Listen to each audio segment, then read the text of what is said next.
উসাংবাই মারমা ও তার স্বামী অংসাচিং মারমা দিনমজুরের কাজ করে সংসার চালান। অভাবের সংসারে আছে নানা রকম টানাপোড়েন। এর মাঝেও 7 বছর বয়সী মেয়েকে ভর্তি দিয়েছেন স্কুলে। আরেক সন্তান অনাগত। এতদিন সরকারি কোনো ভাতার বিষয়ে ধারণা ছিল না তাদের। মানুষের জন্য ফাউন্ডেশনের PRLC প্রকল্পের মাধ্যমে জেনেই উসাংবাই গর্ভকালীন ভাতার জন্য আবেদন করেছেন। আমার এটা দ্বিতীয় সন্তান।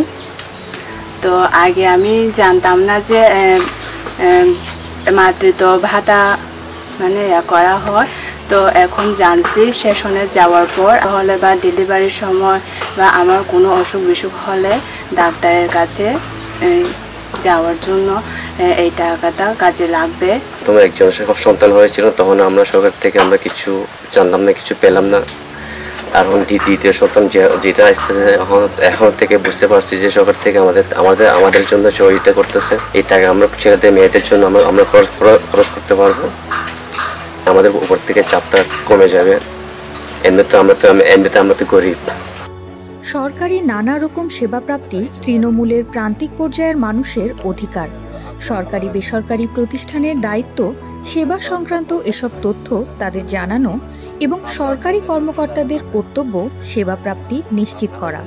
তবে নানা কারণে প্রান্তিক পর্যায়ের মানুষ প্রাপ্য সেবা থেকে বঞ্চিত হন।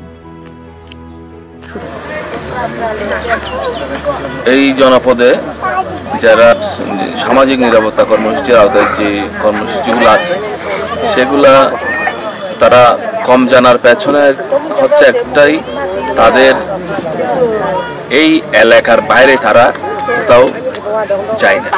তাছাড়া আরেকটা বিষয় হচ্ছে ভাষাগত একটা বিষয় আছে, আর দুর্গম এলাকা এই বিষয়টাও একটা কাজ করে।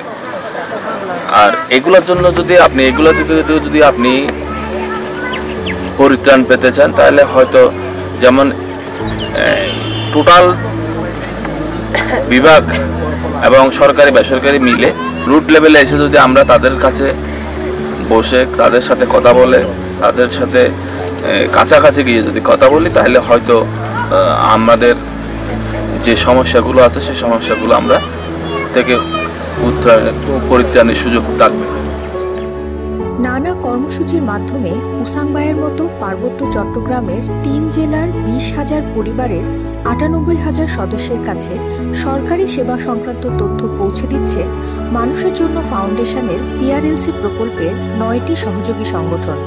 কর্মসূচিগুলোর মধ্যে আছে অবহিতকরণ সভা, সামাজিক জবাবদিহিতা টুলস বিষয়ক প্রশিক্ষণ, সরকারি সেবাদানকারী প্রতিষ্ঠানের সঙ্গে কমিউনিটি নেতাদের বৈঠক ও গণশুনানি। সরকারি বেসরকারি সমন্বিত উদ্যোগই পারে সকলের অধিকার নিশ্চিতের মাধ্যমে টেকসই উন্নয়ন লক্ষ্যমাত্রা অর্জন করতে।